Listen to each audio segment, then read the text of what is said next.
Sorry. This is part of our demo today for our live webinar, so we don't get cut off. So hi guys, how you doing? Thanks for watching today, and thanks for tuning in and giving us your time. My name is Josh Clements, and I'm a video content specialist here at Boxcast, and I work in everything from live video to post-produced video to filmmaking and the whole gamut of video production. Yeah, and my name is Wade Clark, and I'm the media director at Bomo Media, but I also work here at Boxcast in technical support. So if you're ever calling in or chatting in, you might get me on the phone, and I get the pleasure of talking to you. Yeah. So we'll switch over to our PowerPoint presentation now, so you don't have to look at us full screen anymore. And let's go ahead and hop into it. So like I said, let me move this over just a little bit, sorry about that. So we introduced ourselves, obviously, and one thing I want to get started with is the fact that Wade and we own a video production company together that we started 4 years ago. When we got started initially, we really had no idea what we were doing, and we had no idea what to buy. And that's where a lot of the inspiration for this webinar came along, was us trying to go back to our old selves and help our old selves with, how much money should we spend getting started, and what are some easier, more cost-effective ways to do live video in a high quality way at the same time. So I'm sure if you're getting started with video and if you're a beginner, how expensive all this stuff can be. Cameras are the prices of new or used cars. Cabling is the price of your cell phone, and it's just overwhelming at times. So if you're newer to streaming, it can be hard to know which equipment is worth it. But our goal today is to show you some equipment that you can get for a very cost-effective price. And what we're going to do is we're actually going to compare really nice pieces of equipment that Wade and I use to some stuff that you might be able to buy at a beginner level and go from there. That's also super nice. That's also super nice. We're actually using... And we'll give you similar results, especially to the blind eye, similar results, and still give you a professional quality stream. And then we're going to educate you on why some things are more expensive than other things, and what you're actually paying for when you pay for the $5,000 camera versus the $300 camera. So that's really important to note too. So we'll start with cameras. We're just going to do the basics today. We're going to give you 2 examples of cameras, 2 examples of switchers, 2 examples of tripods, and 2 examples of decoders. And just let me reiterate, the format of this is going to be, we're going to show you something really professional, and we're going to explain why we love it at a professional level, but then we're going to give you a better, way more cost-effective option for if you're a person getting started in live video. So alrighty, let's jump into it. Let's just start talking with cameras, kind of the main piece of equipment you need for live streaming or recording an event. So the first one, as Josh mentioned, we're going to go into more of a pro level, things we've used actually, and to note, everything that we've talked about in this presentation, we have personally used. So we have real life experience with it. But to start with this camera, it's the Panasonic camera. You can see the price point is $4,200. So pretty pricey, especially if you're just getting started with video production. But why, you may be asking, why is it $4,200? Well, it's got a beautiful Leica lens. It also has great zoom on it. Really, really great in low light, we would say. Yeah, it's a rock star in low light. Yeah, it has all the professional inputs that you would need for video production, like SDI, XLR, and if you don't know what SDI and XLR are, simply SDI is similar to HDMI, but you can send it over longer distances and at faster speeds. And then XLR is more professional audio inputs, essentially. Yeah. So anytime you get to a professional level of inputs and outputs with video equipment, you're going to end up spending over $1,000, no matter what it is basically that you're buying, unless it's like a converter. But if it's a camera or a switcher, that's where you'll start to see you're getting $1,500, $2,000, $2,500 and above, because just simply, in some ways, because the market determines it professional. And I don't know, it might be a hoax, but it's not very expensive to make those connectors, but that's what makes them more expensive. Right. So oftentimes that can be the difference between a $3,000 camera and a $900 camera. Right, and also this camera does do 4K, which is kind of a hot topic in video streaming and in the video world right now, so that's always nice. And as dual codec recording, and by that simply we mean you can record to 2 SD cards at the same time. It also has a ton of manual settings and stuff that you can actually kind of see roughly right over here. You can do a lot of custom stuff with this camera that for a beginner, it's not really something that's pull out of the box and you're ready to go. Yeah, and you also, obviously, you pay for that sweet red plate on the side there to I make think you that's look about even cooler. $2,000 worth of cost. Yeah. But in the video production world, I think it's really interesting because simple, easy to use products are always cheaper, and you're paying always more for customization and the ability to change your own manual settings and to have more options. And that's one thing to note is, yes, the lenses are definitely more expensive, and the lenses are made better so you can shoot higher quality video, but it's also just the ability to customize and have a lot of different inputs and outputs, and change your audio settings, and change your manual settings on a camera and stuff like that. Right, so let's actually get into a camera that we would recommend if you're just starting out with your live streaming or your production setup, and it's the Canon Vixia HF G20. We actually are using it today, so it is the camera that is set up, and what you're seeing in this picture-in-picture is the quality that you're going to get with a live stream. Can I tell a story about this camera? Absolutely. Go for So it. this is the first camera that Wade and I have actually ever purchased when we were starting out in video production, and that was 4 years ago, and it was a $1,200 camera then, and it still held its value. It's still an awesome looking camera. It does great in low light, and when we bought it, it did a great job. We've moved on to new things now, but we still use it in our arsenal. If we're ever still doing a live video event, or if we're ever doing a multi-cam event, we still use it as a backup wide shot going into the back of our switcher. So it's durable and it lasts, and it's been a good 4 years with it, I would Right, say. and I mean, you can just see some of the bullet points right there, and also the price point. I mean, it's $600 now compared to that other camera we just showed you, which was $4,200. Yeah. So it's got great zoom, does awesome in low light. We have no additional lighting here for our webinar, just the kind of overhead lights above. And as Josh was mentioning, great starter camera that scales with your equipment. I mean, we've had it for 4 years, and we still almost use it. I'm not going to say every time, but we were using that $4,200 Panasonic camera, and we were using this camera on the same multicam shoot. We just had this camera in the back with a wide shot. So as you can see, you can kind of just take it with you and use it always as something. The thing has definitely held its value. You can Absolutely. see it has a flip out LCD that flips towards you, which is really nice too, in case you ever live stream events in selfie mode, or you need to view your own shot and you're a one-man show. So it's a really good camera for that as well. I'm trying to think of anything else. The only frustration I could see you really getting into with this camera is you see at the bottom bullet point, it has a mini HDMI input and output.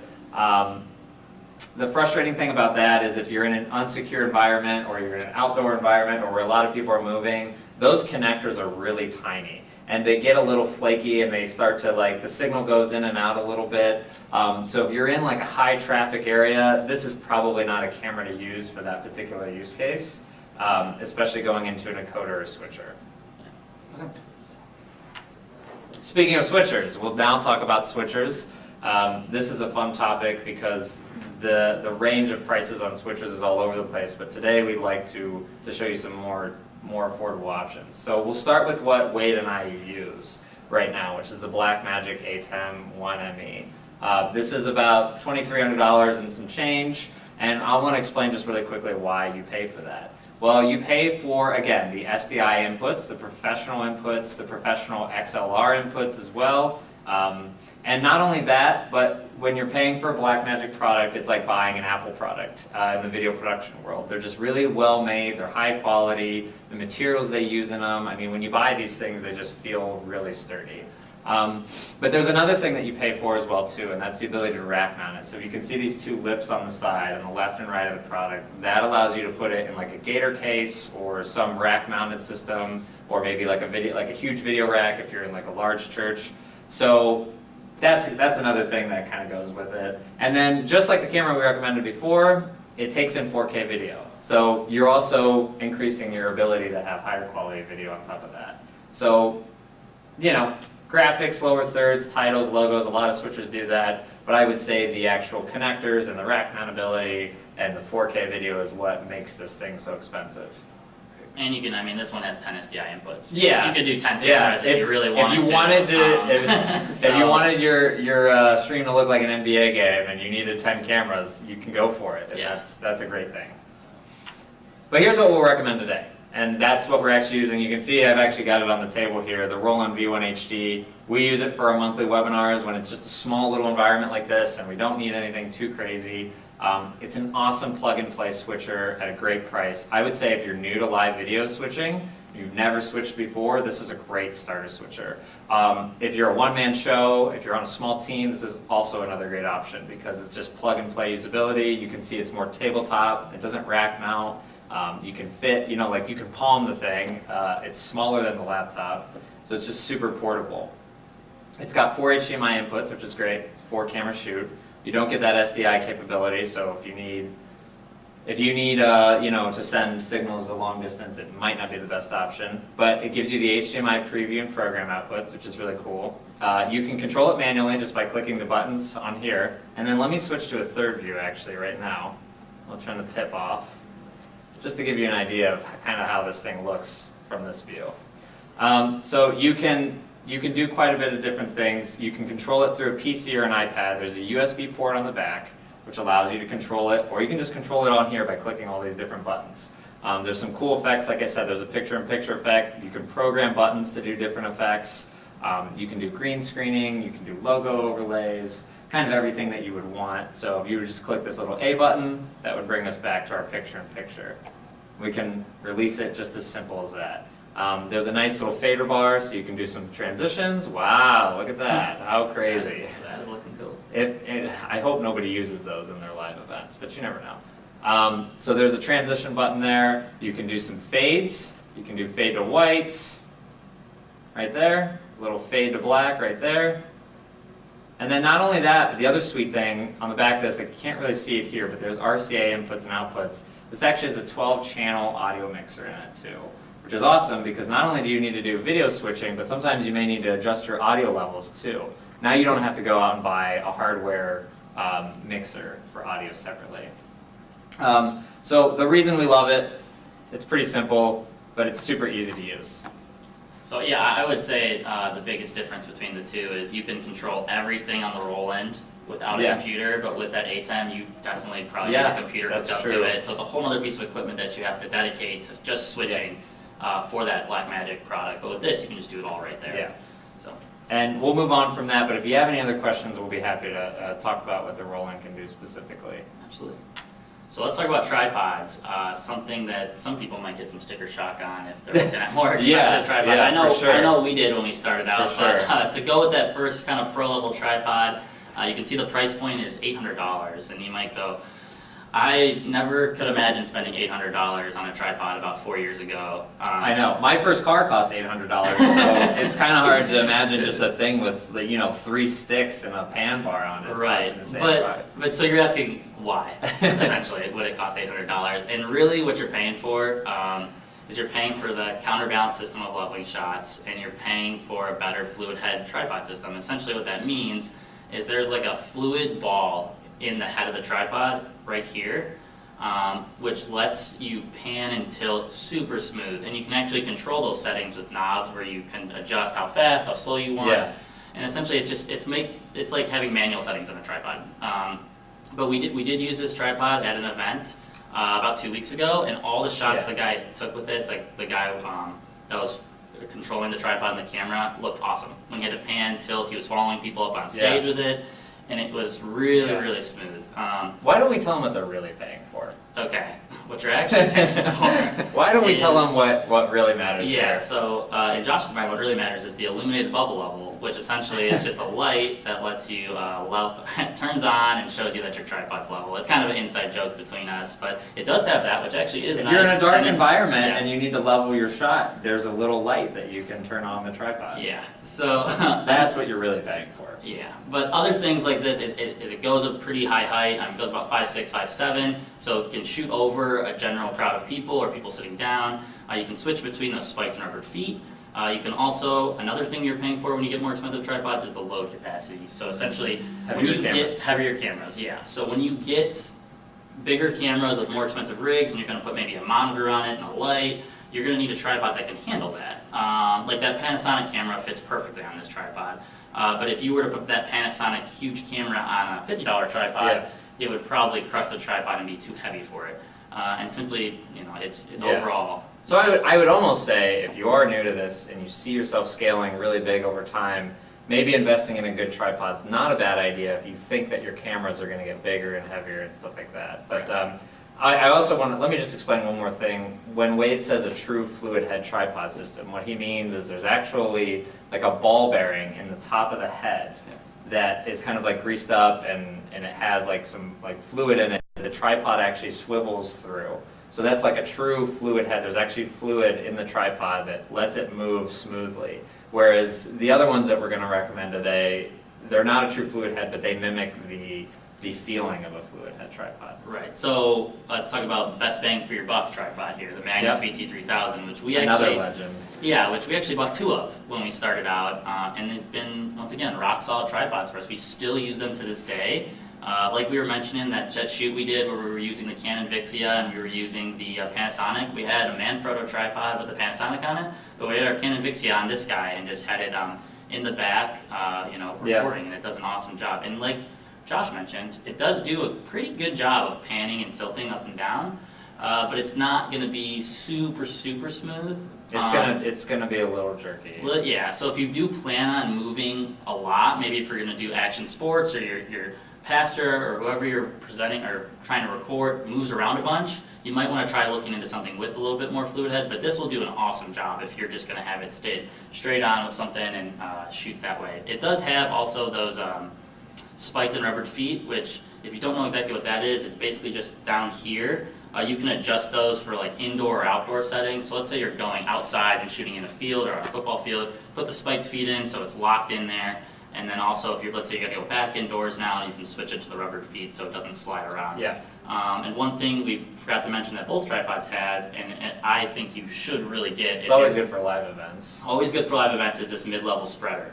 You're gonna definitely wanna have something like this. It just makes the tripod more sturdy. And we haven't Keeps the legs evenly spread out so you can't actually incorrectly or unevenly spread them. Right, and we have another tripod that doesn't have this, and we'll find ourselves when it's on a slippery surface, it will start doing this on us. Yeah. It will start kind of just blowing out, which you don't want to walk away from your camera and all of a sudden have it be on the ground. Yeah, right. So once again, this is probably your best bang for your buck in the tripod world, in my opinion. Yeah. And last but not least, it wouldn't be a Boxcast webinar if we didn't talk about encoders. Here at Boxcast, we're professionals when it comes to encoders, and we love and we study them. So I'm actually going to shamelessly pitch a couple of our products here today. I hope you don't mind. But I will promise you I'm not in sales, so here's my best shot. So we'll start with our Boxcaster Pro. So like we've said with every other product we recommended today, why is this more expensive? Well, again, inputs, pass-throughs, XLR inputs, and SDI inputs. Not only does this have just standard SDI inputs, it has what's known as 12G SDI, which is the optimal input or signal receiver for 4K video. But not only are we doing that, but we're also using HEVC compression, which is just a really high efficiency video compression method. And then we do 4K, we're allowed to accept 4K video at 60 frames per second. So that's just like, it's actually pretty sweet. Yeah, it's pretty awesome. Yeah. And then not only that, but if you go in terms of functionality, we give you the ability to have a 4.3-inch touchscreen for confidence monitoring right there, so you can see the status of your stream, and you can see what's going on, and you can actually watch what video is being fed into it. So there's a mini monitor on there, so you can watch your video. There's a ton of other things that this thing comes with. We call it like a Swiss Army knife for video streaming, but that's kind of the gist of it. I would say if you're on a professional video team, or if your job is video streaming or broadcasting and you're specifically in that field, then you want to go with an encoder like this because you want those professional inputs. You want the ability to monitor the status of your stream and stuff like that. But what we'll go to next, on the cheaper side, is the Boxcaster Pro. And I'll actually show you a little shot here. Boop, turn the picture off. So there's the Boxcaster Pro. You can see the size of it right Normal there. box, yes. Or yeah, there's the normal Boxcaster. You can see the size of it. It's pretty tiny. It's pretty easy to use. We make it plug and play purposefully. So there's less like customization with it. The beauty of that is if you are a one-man show or your only job isn't video streaming, you've got a ton of other stuff going on, all you gotta do is plug it in, schedule your events, and let it go live on its own. We have 3 status indicator lights here, so we have an internet icon to see that you're online, we have an arrow icon so you know that you're streaming, and we have a camera icon that will go green or red depending on whether there's a valid video signal. And what that's designed to do is it's designed for the average streamer to be able to see the status of their stream without having to hop on a computer or monitor it from their phone or anything like that. So we'll go back here.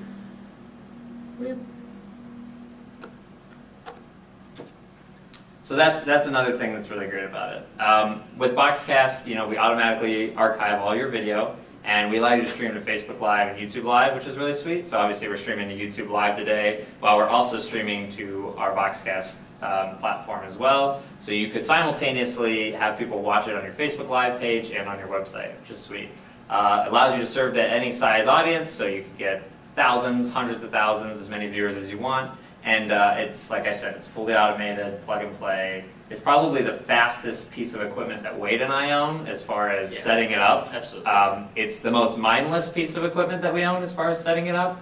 And just to be a little anecdotal, I'll mention that probably 2 months ago we did a church conference with thousands and thousands of viewers. There was several $1 million of rental equipment that was invested into this project for cameras, a truck, a mixer, a staff, stuff like that. All of that equipment was all sending one video feed into our Boxcaster, and thousands of people watch it online, and it's just kind of funny because the power of that $500 encoder compared to the cost of all the rest of the equipment that was used to produce that event is just kind of, it seems a little lopsided, but the quality was awesome. It was a 1080p stream at 30 frames per second, and the thing was rock solid, and people were raving about the quality of it. So sometimes the simplest things in your bag of tricks are sometimes the most powerful. Absolutely. Is the lesson or the takeaway I would get from that. And the one thing I'll add on to it too, when Josh says it's fully automated, essentially how our system is set up is you can schedule an event to start. Well, let's use today as an example. We scheduled the event to start at 11:55 our time. We don't have to click start broadcast. We don't have to do anything. As long as everything's plugged in, this will just go live with or without us really. So that's always nice when you're a smaller crew of people and you have a ton of hats there.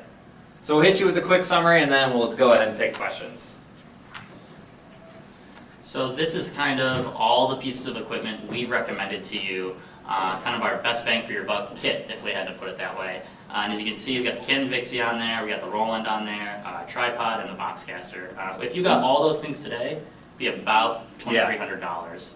The one thing is too, I would say if you're maybe not ready to do multicam and you don't think you need this guy, that's the highest price point there. So if you're like, I'm just getting started, I just want to do a camera, a tripod, and a Boxcaster, then take off $1,000 from that, and about $1,300 later, you could be up and streaming essentially by next week. As soon as we can get you a box and you can get the camera and stuff in. So. And to review all the professional equipment we gave you today, that would cost you about $8,355, and all of the cheaper level stuff would be $2,300. So it's a fourth of the cost while getting pretty similar high HD quality.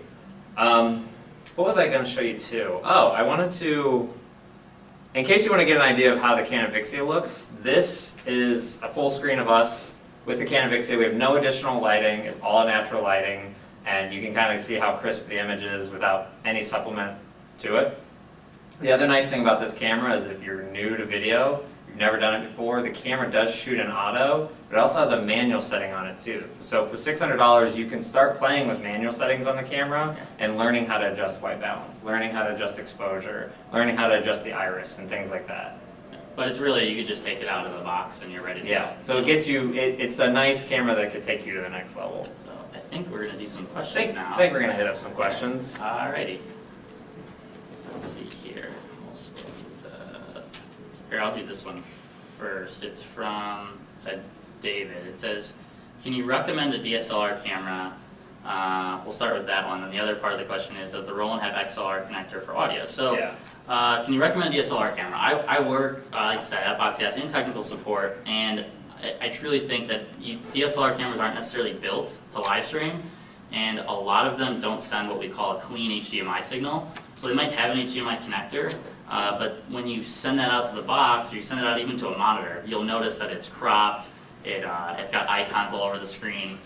So really, I would try to stay away from the DSLR world for live streaming. I'll give you one recommendation if you want to be dangerous. Yeah. Look at the Panasonic GH5. Oh, that's true though. It does have a clean HDMI, full-size HDMI output on it.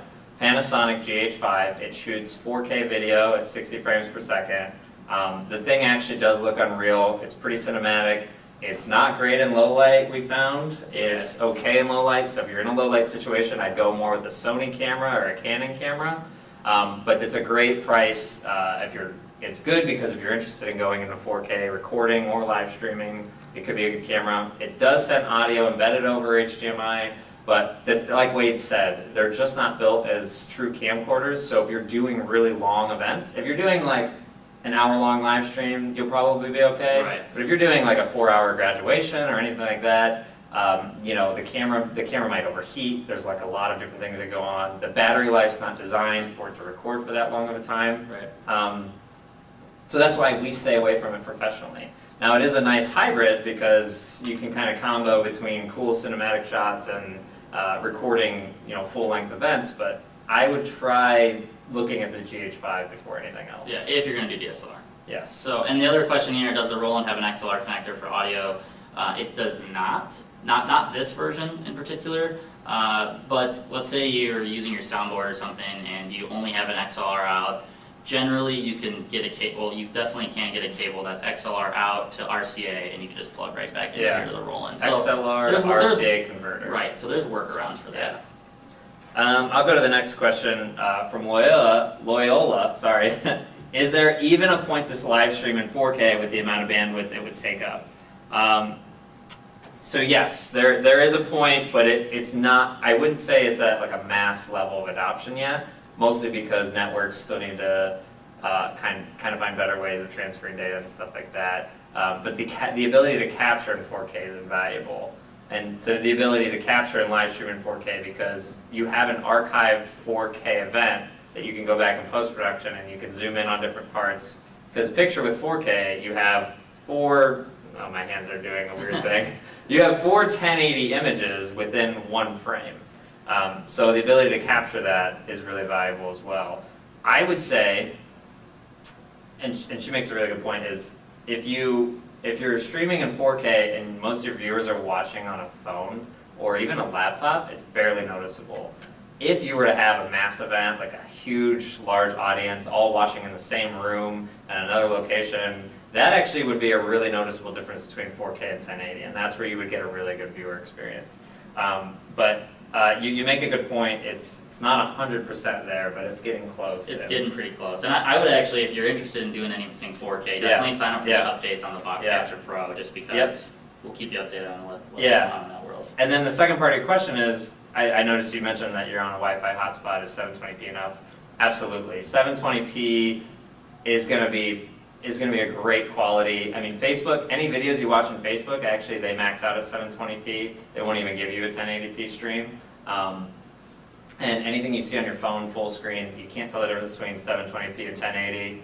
I can because I stare at a screen all day and I've been doing it for so long that I'm picky about that stuff, but most of your viewers won't actually be able to consciously know the difference between the two. So going back to that blind eye thing, you can kind of play off of that and be like, all right, well, does anyone even know except me? And if they don't, then you might be okay without it. So this is from Tim Kitchen. Can you commit on motion tracking cameras? That's an interesting question. I'm assuming by motion tracking cameras you mean those like pan, tilt, zoom cameras that you can use with a controller. I would look into, if I was you, the PTZ Optics brand. They're a little pricey, but I've generally seen that those are the ones where you can send an actual clean HDMI feed back to a Boxcaster, back to even a video switcher to do that. I know a lot of the security-like cameras don't actually have like a correct video feed, so I'd be a little careful if you're looking into like the pan tilt zoom cameras. But I'd look at PTZ Optics. I would look at PTZ Optics though, to be honest, and just see what they have to offer. That's kind of the go-to. Yeah. We have another question. What's the difference between SDI and HDMI? It's a great question, and I'll try to simplify it as much as I can. SDI connections are typically run along what's called a BNC cable with a BNC connector, so they lock in, so you can't just rip the cable out of your camera. You can actually unlock it and then pull it out, so for live events that's really crucial, and it's really nice so somebody doesn't just walk along and just kick out your signal. The other difference is SDI signals can run up to about 300 feet before they need to be re-amplified, whereas HDMI signals will degrade after about, I'd say, 50 feet. They can run up to 50 feet. Wade and I have used 50 feet HDMI cables and they're fine, but after 50 feet you can start to get signal loss and stuff like that. And then HDMI, I'm sure you've all used HDMI cables. They plug right in so they can be pulled out really easily. Right. Are you going to share these questions with me? Yeah, sorry. Let me start from there. Element Church, how do you mix audio? How do you integrate audio that doesn't come from the built-in mic? Audio mixing can usually be done from a separate mixer. On the switcher, if you want to reach out, I can kind of show you like a little demo of how it works, but you just kind of raise and lower different levels from there. And integrating audio that doesn't come from the built-in mic, it's usually a matter of, I guess I'd have to figure out more about what kind of microphone you're using, whether it's a lav mic or like stage microphones or anything like that, but it's a matter of routing all those signals into the back of a mixer and playing with them together. In a church environment, I mean, what would you think? How do you integrate audio that doesn't come from the built-in mic?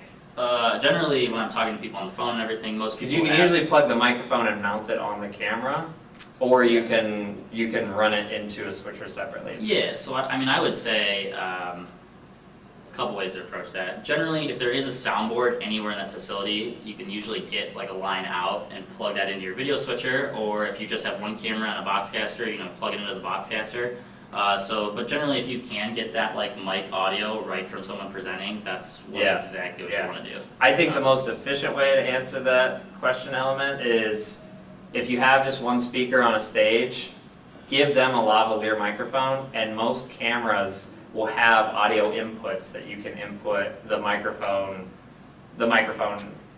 receiving end into. Yeah, or If you just plug the receiving end of the wireless mic into your camera and mount it on the camera. right, or if they're already talking over like a big sound system with speakers, there's got to be some kind of soundboard back there. Right. That you would assume. Right. Okay, I'll answer this one super quick. Does Boxcast work with Wirecast? It does. And if you go to our actually support page where we have our frequently asked questions, you could look at how that integrates if you had a Boxcaster. But we actually have an RTMP solution that you could integrate with Wirecast. But if you had more questions about that, just shoot us an email at questions@boxcast.com. I'd be happy to give you a little bit more in-depth convo. Here's my next one.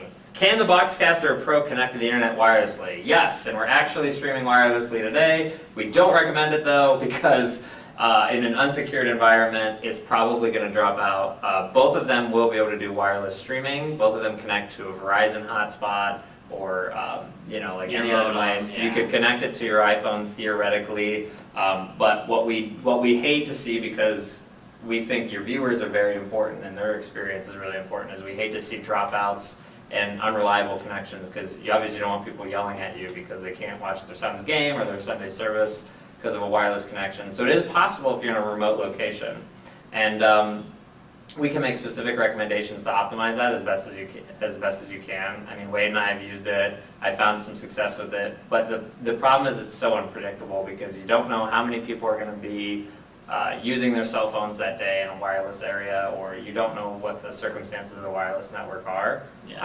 If you're going to go that route, best option is to get a Verizon hotspot and pay for a data plan, because usually when you pay the cellular companies for data, like specifically, and you're not on like a block subscription, they're going to give you some priority.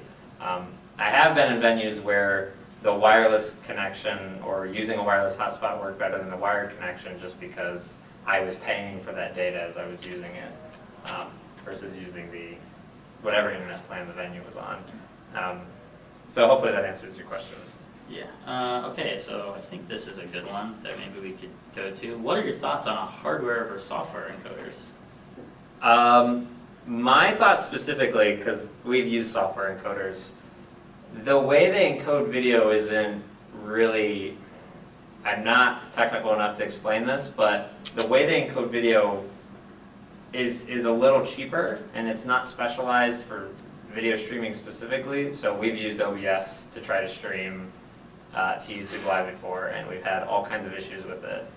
We've seen all kinds of dropouts and picture quality issues and stuff like that because it encodes in a format called X264 or X265 and not H265. It's got its own special way of doing it. I always think as a video producer, hardware's better because you're buying a specialized device that specifically performs that one job. If you think about it, a computer's job is to, have Microsoft Word documents on it, send emails, be able to play games, load programs, surf the web, and be able to video stream. And so your computer's like a huge multitasker. So it's more prone to failure because it's got a lot of different jobs it's trying to do. Whereas, an encoder, a hardware encoder, it has one job. It only has to do one thing, and it can't screw it up, so there's more priority on the stream there. So depending on, the urgency of your stream or how much you prioritize the stream, I would say buy a specialized device, buy a hardware encoder. Yeah, my big thing is like you got your encoder, which obviously is a little bit, it's another piece of equipment, but usually you're using your computer for something else, so now you're like, now you're just like hogging up a computer during your production just to stream. Yeah, the only issue I've ever had with software encoders is usually the way they encode and specifically the fact that my computer's multitasking and sometimes there's some issues with the stream because of that. Right. But that's just an opinion. I think in any professional environment, you're going to have hardware over software, but obviously this is about live streaming on a budget, so there certainly are some free streaming options, including we have a broadcaster app that you can stream from. Open broadcast software is something you could look into too for streaming directly to other platforms as well. There you go. That's probably a good one for you. Okay. I'll answer this one first. How would you recommend we store/maintain this equipment? Generally, honestly, I'm a sucker for if you can buy a hard case for it and it fits that product, to do that. Buy a hard case, and I kind of might stink lugging them around every once in a while, but it'll keep your equipment safe. Especially with mostly all tripods, you will get a bag for them, so keep them in the bag, keep them, keep them in a nice, normal temperature spot. Don't leave them in your car on a super hot day or super cold day as well. We try never to leave anything electronic in our cars overnight or anything like that. We try to take it up and put it in our room or anything just so it's not subject to the weather. But I would get a hard case for almost everything if you could, or some kind of case. Yeah, you don't know when you're going to drop that stuff or where you're going to leave it, that somebody's going to kick it or move it around. It's not worth breaking because at that point it's that expensive. Right. Gator cases are really nice. Pelican cases. Pelican is probably the best brand, but you can also buy cheaper options that do the same exact thing. You don't have to buy the premier brand because think about functionality. Does it do the same thing as the cooler brand? Yeah, probably. Yeah. So it's probably worth just spending a little less money. But so next question, Russell asks, how does Boxcast integrate with scoreboards? That's an awesome question. We do it in a variety of ways. One, we have a manual scoreboard option, which just gives you the ability to, from our dashboard, and maybe we could pull that up. Actually, no, I can get. You can show some. We have a manual scoreboard option that allows you to adjust the scores directly from the Boxcast dashboard, and that's really easy to use because you're just clicking +1, +2, quarter 1, quarter 2, and you can actually do that from your mobile phone too, which is really cool. You can adjust the scores using our Boxcast broadcaster app, and we can show them these too. We have these wireless or wired scoreboard adapters and wireless scoreboard adapters. So these are just radios that communicate from one Boxcaster to the other.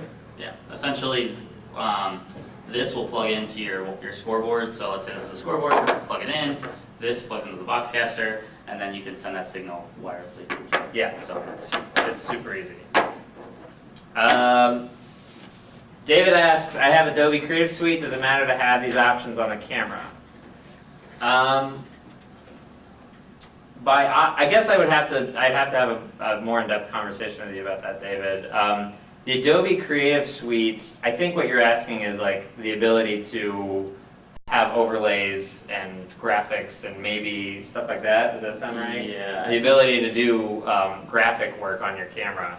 I would say that those functionalities, if you're looking to do overlays or graphics, might actually be better on the switcher itself and not within the camera. There are some cameras you can buy that do graphic overlays like within the video feed, and then they send a video feed out to a live stream with just the lower thirds on them. But we might have to have a more in-depth conversation about that, just so I can kind of look for what you're gauging. Because there's a lot of Adobe programs available out there. I love how Lena's just feeding these stuff, so little Easter eggs. I know. So this is just another question. Can I save the stream on a media server, not on Facebook / just YouTube? Actually, we do archiving on Boxcast, so we kind of hit on that a little bit when we were talking about it, but essentially what that means is once you stream an event with us, it will be, depending on what plan you're on, but as long as you're on on one of the plans with archiving, it will go right to our back-end web-based Boxcast dashboard. So that event will be there for you to download, review, also put back on your website or share with anyone that didn't get to see it.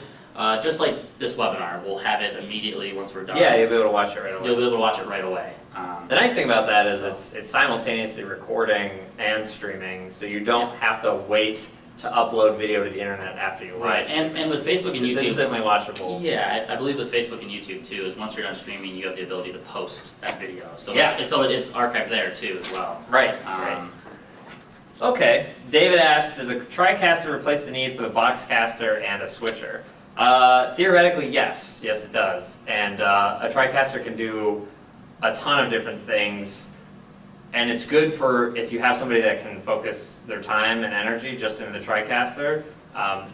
It's going to be a really steep learning curve, and it's a really expensive product, so expect some training to happen and some personnel to be dedicated just to the TriCaster, because a TriCaster is a job within itself, outside of shooting on a camera and stuff like that. And it is at a hefty price point, but I think they do a great job for professional sports, Absolutely. for professional TV shows and stuff like that. But be prepared to have a steep learning curve, Right, that's the and one a lot of thing. training to go into that. Right, the one thing I'll say about the Boxcaster is the learning curve is so short. and There's, like, and essentially not no high. learning curve. Yeah, we have. I would say if you're like a sports information director at a school, Yeah. and you know that the students are just coming in each semester, and you're trying Yeah. to teach people basically every year how to use it, use something, it doesn't take too much technical knowledge to learn how to use the Boxcaster. Yeah. You just gotta plug the camera in, turn the camera on, give it some internet, and power it up. Yeah. So it's really, really simple Yeah. to use. It truly is just plug and play live stream. Yeah, but TriCasters are sweet, and they do allow you to live stream. The only problem you'll run into that with is you eventually have to pick a place for your stream to go. And the TriCaster usually doesn't, some of them do have streaming services. I don't know if TriCaster has a streaming service in itself, but you have to pick a streaming provider, just like you have a cell phone plan provider. You have to pick a provider to stream to, and then at that point, you might have to make some like financial decisions and stuff like that. The nice thing about the Boxcast platform is it's end-to-end, so you buy the Boxcast hardware and then you can use our streaming platform and stuff like that. You don't have to think about all of these different vendors you need to pick to live stream. It might simplify your life. So I hope I answered this in the last question. Where does the Boxcast Auto Archive go? Essentially, and I'll go a little bit more in depth with our dashboard, just briefly. Essentially, we have a web-based dashboard that you don't have to install on your computer or install on your phone.